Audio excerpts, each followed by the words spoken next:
नमस्कार, news India देख रहे हैं आप। मैं हूं कुंदन जमैर और सुबह के 9 बजे हैं और ये वक्त है 9 बजे 9 रिपोर्टर्स का।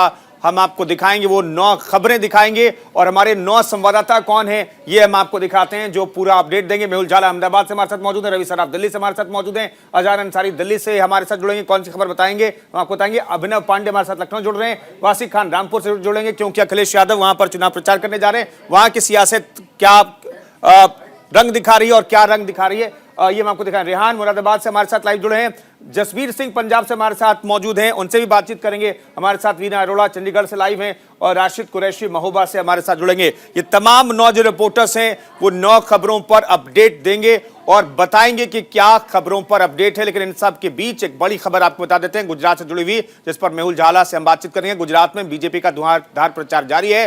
चुनाव प्रचार दूसरे चरण के प्रचार से बीजेपी ने झोंकी है ताकत। दूसरे चरण के प्रचार के लिए बीजेपी ने पूरी ताकत झोंक दी है। दरअसल आज आखिरी दिन है चुनाव प्रचार का और बीजेपी पूरा जोर लगा रही है चुनाव प्रचार में। दूसरे चरण का चुनाव प्रचार का आज आखिरी दिन है।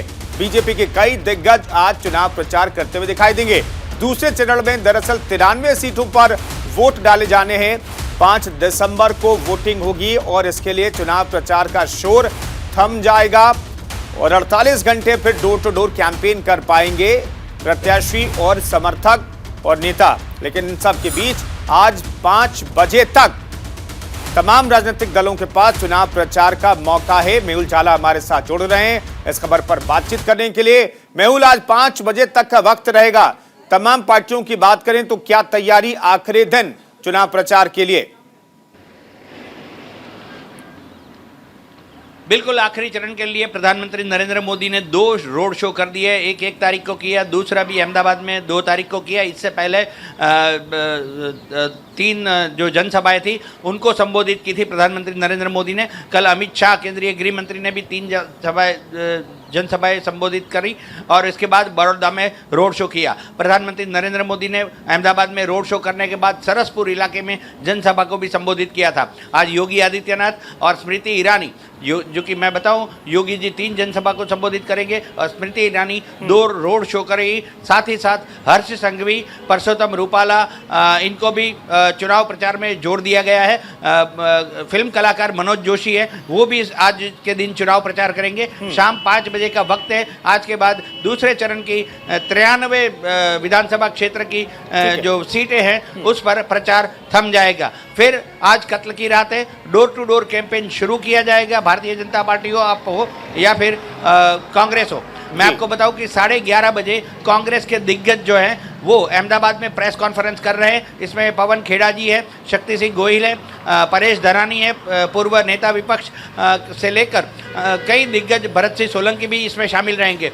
अब किस मसले पर ये बात कर रहे हैं, पहले चरण के चुनाव के ऊपर किस प्रकार की वोटिंग हुई उस पर भी बात हो सकती है।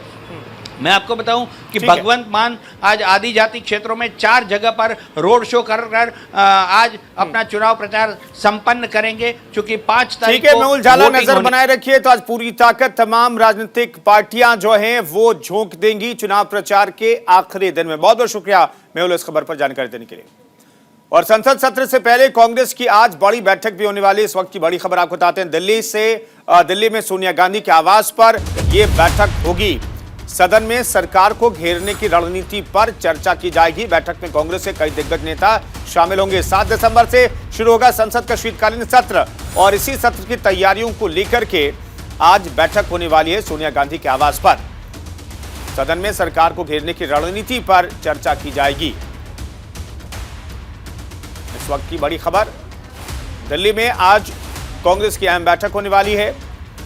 कांग्रेस के पूर्व अध्यक्ष सोनिया गांधी के आवास पर यह बैठक होगी और कांग्रेस के जो तमाम दिग्गज नेता हैं वो इस बैठक में मौजूद रहेंगे। एक और बड़ी खबर, दिल्ली के सभी सरकारी स्कूलों को आज बंद रखा गया। एमसीडी चुनाव की तैयारियों को मद्देनजर स्कूलों को बंद रखा गया है। 5 दिसंबर को ऑनलाइन क्लासेस होंगी। एमसीडी चुनाव दरअसल 4 तारीख को होने वाली है और इसी के मद्देनजर आज तैयारियों को लेकर के स्कूलों को बंद रखा गया। सरकारी स्कूलों को एमसीडी चुनाव को लेकर शराब की बिक्री पर भी रोक लगाई गई है। दिल्ली में 4 दिसंबर तक शराब नहीं मिलेगी। 7 दिसंबर को मतगणना के दिन भी ड्राई डे रहेगा दिल्ली में। दिल्ली सरकार ने नोटिफिकेशन भी जारी कर दिया है।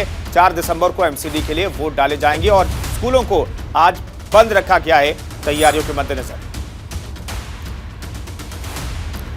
तो 7 दिसंबर को मतगणना होगी, उस दिन भी ड्राई डे रहेगा। आज, कल और जो बीता हुआ कल था उसमें भी ड्राई डे का ऐलान किया गया था। तो 3 दिन ड्राई डे और नतीजों वाले दिन भी ड्राई डे दिल्ली में रहेगा, यानी कि शराब की दुकानें नहीं खुलेगी, ड्राई डे रहेगा। अजान अंसारी हमारे सहयोगी दिल्ली से बातचीत करने के लिए जुड़ रहे हैं। अजान, अब तो चंद घंटे बचे हैं एमसीडी चुनाव के लिए और तैयारियां ऐसा लग रहा है पूरी कर ली गई है। देखिए, बिल्कुल कल चुनाव प्रचार का आखिरी दिन था और पूरी तरीके से चुनाव प्रचार बंद हो चुका है। अब सीधी मतदान होंगे 4 दिसंबर को, उसकी भी तैयारी पूरी तरीके से हो गई है। दिल्ली के सरकारी स्कूल जो है वो बंद रहेंगे शनिवार से लेकर के रविवार तक, और साथ ही जो शराब की बिक्री है उस पर भी प्रतिबंध रहेगा। साथ ही जिस दिन मतदान होंगे, मतदान में सुविधाजनक बनाने के लिए दिल्ली मेट्रो रेल कॉरपोरेशन ने सुबह 4 बजे से ट्रेन चलाने की घोषणा कर दी है, ताकि जो मतदाता हैं वो आसानी से मतदान केंद्र तक पहुंच सकें और ठीक ढंग से वो मतदान कर सकें। पूरी तैयारी हो चुकी है। अब इसमें मतदान होगा, देखना यही होगा किस राजनीतिक दल कितना लोगों को लुभाने में कामयाब होता है। शुक्रिया अजान इस खबर पर जानकारी देने के लिए आपका। तो चुनाव की तैयारियां पूरी कर ली गई हैं। दिल्ली में सरकारी स्कूल आज बंद हैं। ड्राई डे का ऐलान किया गया है 4 तारीख तक, और उसके बाद नतीजों के दिन भी ड्राई डे रहेगा दिल्ली में, और चुनाव आयोग ने पूरी कमर कसी हुई है वोटिंग कराने के लिए। फिलहाल आगे बढ़ते हैं। हरियाणा में छोटी सरकार का शपथ ग्रहण आज होने वाला है। सभी नवनिर्वाचित पंच सरपंच सदस्यों का आज शपथ ग्रहण समारोह होगा। 6201 सरपंच और 59,233 पंच शपथ लेंगे। शपथ ग्रहण में वर्चुअली जुड़ेंगे सीएम मनोहर लाल खट्टर। इस वक्त की बड़ी खबर आपको बता रहे हैं। 6201 सरपंच और 59,233 पंच शपथ लेंगे। इस वक्त की बड़ी खबर आपको बता रहे हैं। हरियाणा में पंचायत चुनाव कराए गए हैं। हरियाणा में छोटी सरकार का शपथ ग्रहण समारोह होगा और इस समारोह में वर्चुअली जुड़ेंगे सीएम मनोहर लाल खट्टर। 6201 सरपंच और 59,233 पंच आज शपथ लेंगे और इसी शपथ ग्रहण समारोह में वर्चुअली शामिल रहेंगे, जुड़ेंगे सीएम मनोहर लाल खट्टर।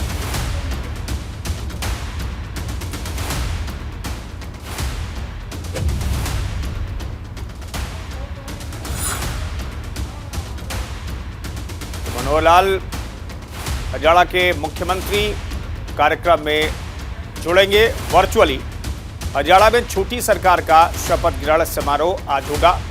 इसकी तैयारियां पूरी कर ली गई हैं और वर्चुअली मुख्यमंत्री मनोहर लाल इस कार्यक्रम में जुड़ेंगे। इस वक्त की बड़ी खबर आप बता रहे हैं। शपथ ग्रहण में वर्चुअली जुड़ेंगे सीएम मनोहर लाल, जिसकी तैयारियां पूरी कर ली गई हैं। हरियाणा में छोटी सरकार का आज शपथ ग्रहण समारोह होगा। सभी नवनिर्वाचित सरपंच और सरपंच जो हैं वो शपथ लेंगे। वीना अरोड़ा इस खबर पर बातचीत करने के लिए हमारे साथ जुड़ रही हैं। वीना, क्या तैयारी शपथ ग्रहण समारोह की? जी, मैं बताना चाहूंगी, हरियाणा में आज छोटी सरकार का जो शपथ ग्रहण है, जिसके चलते हुए 22 जिलों के लगभग 6201 जो सरपंच हैं और 59,233 जो पंच हैं, जिनकी जो आज शपथ है हरियाणा के मुख्यमंत्री और पंचायती राज के जो मुख्यमंत्री हैं वो दिलवाएंगे। जी शुक्रिया वीना इस खबर पर जानकारी देने के लिए आपका। यूपी में नगर निकाय चुनाव की तैयारियां भी तेज हो चुकी हैं। आज नगर निकाय के अध्यक्ष पदों के आरक्षण की घोषणा कर दी गई है। दोपहर 3 बजे उम्मीद की जा रही है कि अध्यक्ष पदों की घोषणा हो जाएगी। अब तक 48 जिलों के नगर निकायों में आरक्षण की लिस्ट जारी की जा चुकी है। नगर निकाय चुनाव की तारीखों का ऐलान भी जल्द हो सकता है और इसके मद्देनजर जो आरक्षण की व्यवस्था नगर निकायों के लिए होनी चाहिए उसे सुनिश्चित कर दिया गया। अब तक 48 जिलों के नगर निकायों में आरक्षण की लिस्ट जो है वो जारी की जा चुकी है और बाकी जिलों के लिए भी ये लिस्ट जल्द ही जारी हो जाएगी। यूपी में नगर निकाय चुनावों की तैयारियों को आखिरी रूप दिया जा रहा है। नगर निकायों के चुनाव जल्द ही कराए जा सकते हैं। अभिनव पांडे हमारे सहयोगी इस खबर पर बातचीत करने के लिए लखनऊ जुड़ रहे हैं। अभिनव, आरक्षण की सूची तो 48 जिलों के सामने आ चुकी है, क्या खास रहा है इसमें? देखिए बिल्कुल मैं बता दूं कि नगर निकाय के चुनाव को लेकर अब जो है उत्तर प्रदेश सरकार जो है वो पूरी तरह से तैयार हो चुकी है और 48 जिले ऐसे हैं जहां पर की जो आरक्षण की सूची है वो जारी कर दी गई है। कई ऐसे जगह पर हैं जहां पर की पिछले ओबीसी के या पिछड़ा वर्ग के लिए आरक्षित की गई है। सबसे बड़ी बात यह है कि इसको जो है फिर से एक बार रिवाइव किया गया है ताकि बहुत जगहों पर जहां पर की जातियों के आधार पर जहां पर संख्या का सबसे ज्यादा है, जिन वर्गों की सबसे ज्यादा संख्या है उसी के आधार पर इस सूची को जो है तैयार किया गया है। मसलन अगर कहीं पर भी अगर जनरल कैटेगरीज की ज्यादा है तो वहां पर आरक्षण की सूची आरक्षण में नहीं रखा गया है, वहां पर जनरल सीट पर रखा गया है। 48 से जिले ऐसे हैं जहां की सूची है आज देर शाम तक जो है बाकी जिलों की जो है सूची आने की जो उम्मीद जताई जा रही है क्योंकि उनको भी एक अंतिम रूप दिया गया है। कुल मिलाकर मैं बता दूं कि दिसंबर के महीने के लास्ट में जो है चूंकि जो तारीखें हैं वो घोषित हो जाएगी। बिल्कुल, तो तारीखों का ऐलान जल्द होगा और उससे पहले आरक्षण की सूची जारी की गई 48 जिलों की और बाकी सूची भी जल्द ही जारी कर दी जाएगी। बहुत बहुत शुक्रिया अभिनव इस खबर पर जानकारी देने के लिए आपका। और एक और बड़ी खबर आपको दिखाते हैं। रामपुर दौरे पर सपा अध्यक्ष अखिलेश यादव आज रहने वाले हैं। रामपुर उपचुनाव के लिए चुनाव प्रचार करते हुए दिखाई देंगे। सपा प्रत्याशी आसिम रजा के पक्ष में वोट की अपील करेंगे। दरअसल आज थम जाएगा उपचुनाव के लिए प्रचार का शोर और उससे पहले रामपुर पहुंचेंगे अखिलेश यादव। मैनपुरी में भी उपचुनाव होने वाले हैं। 5 तारीख को वोटिंग होगी और उपचुनावों के लिए उत्तर प्रदेश में होने वाले उपचुनावों के लिए भी आज शाम प्रचार का शोर थम जाएगा। उससे पहले रामपुर पहुंचेंगे अखिलेश यादव और पार्टी के प्रत्याशी के लिए वोट की अपील करेंगे। आसिम रजा यहां पर समाजवादी पार्टी के प्रत्याशी हैं और उनके पक्ष में वोट की अपील करेंगे अखिलेश यादव। रामपुर उपचुनाव के लिए चुनाव प्रचार करते हुए आज दिखाई देंगे समाजवादी पार्टी के राष्ट्रीय अध्यक्ष अखिलेश यादव। आजम खां के आयोग घोषित होने के बाद यहां पर चुनाव कराए जा रहे हैं और समाजवादी पार्टी अपनी सीट बचाने के लिए पुरजोर कोशिश कर रही है और आज समाजवादी पार्टी की तरफ से सबसे बड़े स्टार प्रचारक यानी कि राष्ट्रीय अध्यक्ष अखिलेश यादव भी चुनाव प्रचार करते हुए दिखाई देंगे। सपा प्रत्याशी आसिम रजा के समर्थन में वोट की अपील करेंगे अखिलेश यादव। यहां पर चुनावी सभा को संबोधित करेंगे और चुनावी सभा में क्या कहते हैं अखिलेश यादव इस पर भी हमारी नजर बनी रहेगी। लेकिन उपचुनाव में बीजेपी का डंका बजता रहा है। हाल के कुछ सालों को देखें, हाल के चुनावों को देखें तो इसमें लेकिन क्या एक बार फिर से बीजेपी अपना परफॉर्मेंस दोहरा पाएगी? वासिक हमारे सहयोगी इस खबर पर बातचीत करने के लिए आपको जुड़ रहे हैं। वासिक, वहां पर क्या तैयारियां? यहाँ चुनाव कमान संभाली थी, अभी अखिलेश यादव ने भी दौरा किया है, तो वहीं उत्तर प्रदेश सरकार के मुख्यमंत्री योगी आदित्यनाथ भी रामपुर पहुंचे और उन्होंने अपने उम्मीदवार आकाश सक्सेना के लिए वोट की अपील की जनता से और जनता को जो बीजेपी की नीतियां थी वो भी बहुत सारी गिनाई और कहा जब सारे लाभ लेने के लिए हम किसी का भेदभाव नहीं करते तो फिर वोट देने के लिए भी जनता इस बार भेदभाव नहीं करे। जब रामपुर में कमल खिलेगा तभी यहाँ पर विकास की भी गंगा बहेगी। तो वहीं उधर अखिलेश यादव ने भी उनका पलटवार किया था और कहा था कि जो सरकारें हैं वो तो कुछ वक्त की रहती हैं और जब हमारी सरकार आएगी तो उसके बाद हम भी वही करेंगे जो आज उत्तर प्रदेश सरकार कर रही है। जो आज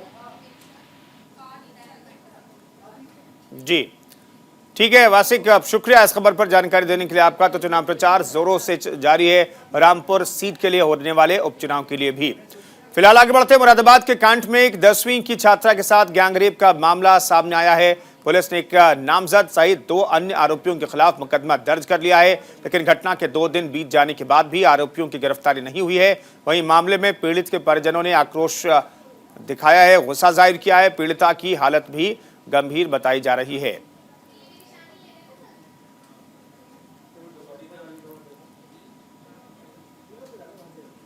स्कूल जाने पर जैसे स्कूल थोड़ा नज़दीक था, वहाँ एक होटल है, वो लड़का होटल के साइड में खड़ा था।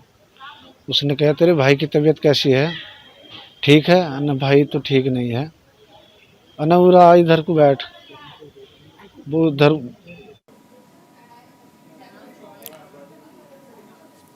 तो फिलहाल एक गैंगरेप के मामले में 2 दिन बाद भी आरोपियों की गिरफ्तारी नहीं हुई है। पीड़िता के परिजन जो हैं वो गुस्से में हैं, वो चाहते हैं कि इस पूरे मामले में जल्द से जल्द कार्रवाई हो। कांठ में दरअसल 10वीं की छात्रा से गैंगरेप की घटना सामने आई। पुलिस पूरे मामले की पड़ताल कर रही है, लेकिन इस गैंगरेप के घटना के आरोपियों की गिरफ्तारी अभी तक नहीं हुई है, जिससे लोग गुस्से में हैं।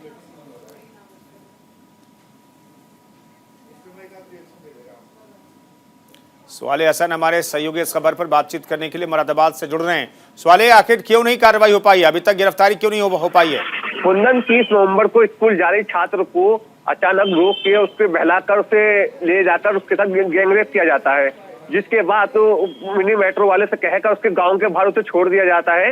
उसमें परिवार वालों को, किसी गांव वालों के जरिए सूचना दी जाती है कि आपकी बेटी बाहर पड़ी है, जिसको परिवार वाले अनंत फनन में जाके पीड़िता को ले जाके काट CHC ले जाते हैं, जहां उसने होश में आने के बाद अपने साथ हुई घटना की जानकारी दी, जहां पीड़ित की मां ने थाने में 1 नवंबर को तहरीर देकर मुकदमा दर्ज कराया।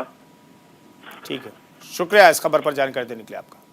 तो पुलिस पूरे मामले की जांच पड़ताल तो कर रही है, लेकिन अभी तक आरोपियों की गिरफ्तारी नहीं हुई है। फिलहाल रुख करते हैं पंजाब का। पंजाब में पाकिस्तान सीमा पर मिले हथियार, एक बार फिर हथियारों का जखीरा यहां पर बरामद किया गया है। 5 असॉल्ट राइफल, 5 पिस्टल और 15 मैगजीन बरामद हुई हैं। पाकिस्तान से भेजे गए हैं ये हथियार। ड्रोन के जरिए भारतीय सीमा में इसकी सप्लाई हुई थी। इस वक्त की बड़ी खबर आपको बता रहे, 5 असॉल्ट राइफल, 5 पिस्तौल और 15 मैगजीन की बरामदगी हुई है। पंजाब बॉर्डर पर ये तमाम हथियारों का जखीरा बरामद किया गया है और आशंका व्यक्त ये की जा रही है कि ड्रोन से इन हथियारों की सप्लाई सीमा की इस तरफ की गई। हालांकि पंजाब में आए दिन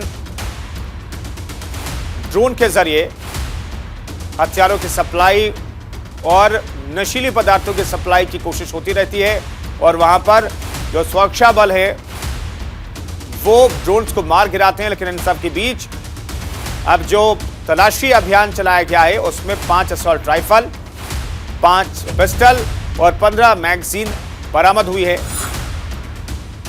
पंजाब में पाकिस्तान सीमा पर फिर मिले हैं हथियार। एक बार फिर हथियारों का जखीरा पकड़ा गया है, जिसमें 5 असॉल्ट राइफल और 5 पिस्तौल भी शामिल है। 15 मैगजीन की बरामदगी भी हुई है। पाकिस्तान से ये हथियार भेजे गए थे, ऐसी आशंका व्यक्त की जा रही है। ड्रोन के जरिए भारतीय सीमा में हथियारों की सप्लाई हुई है, फिलहाल ये जानकारी मिल रही है। इस वक्त की बड़ी खबर। जसवीर हमारे सहयोगी इस खबर पर बातचीत करने के लिए सीधे जुड़ रहे हैं। जसवीर, ये लगातार कोशिश पाकिस्तान की तरफ से ड्रोन से सप्लाई की, क्या इन हथियारों की सप्लाई भी ड्रोन के जरिए की गई और हाल के दिनों में कई ड्रोन मार गिराया गया? सर्च ऑपरेशन में ये हथियार मिले हैं?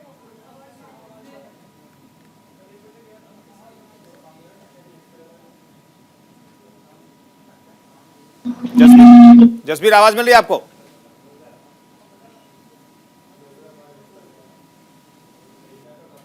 ऐसा लग रहा है जसवीर तक आवाज फिलहाल नहीं पहुंच पा रही है। 5 असॉल्ट राइफल और 5 पिस्टल और 15 मैगजीन की बरामदगी हुई है। पाकिस्तान से हथियार भेजे गए थे, फिलहाल ये जानकारी मिल रही है। 3 दिन पहले भी ड्रोन को मार गिराया था BSF ने सीमा पर।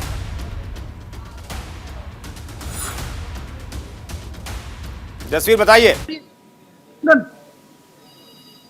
हेलो जी जसवीर बताइए।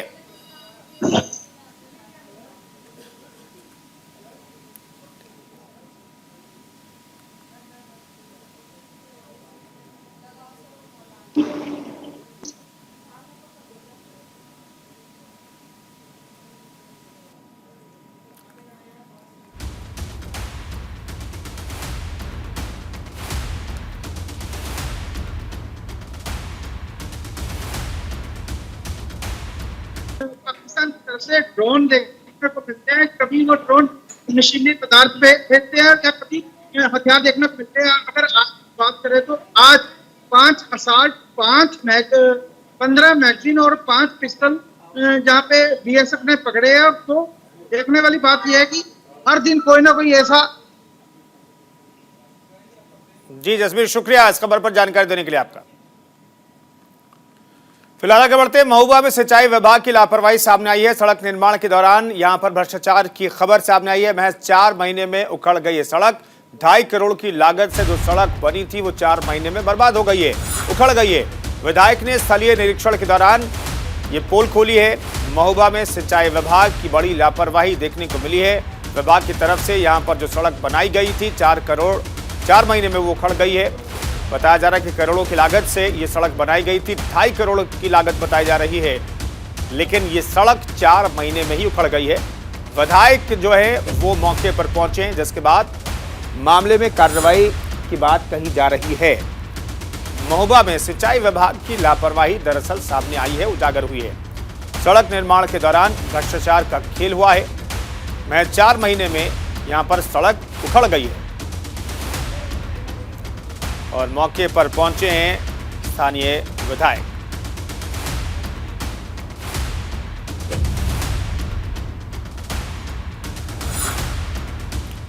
महोबा में सिंचाई विभाग की लापरवाही देखने को मिली है। स्थानीय विधायक जब मौके पर पहुंचे तो पूरे मामले में कार्रवाई की उम्मीद जगी है।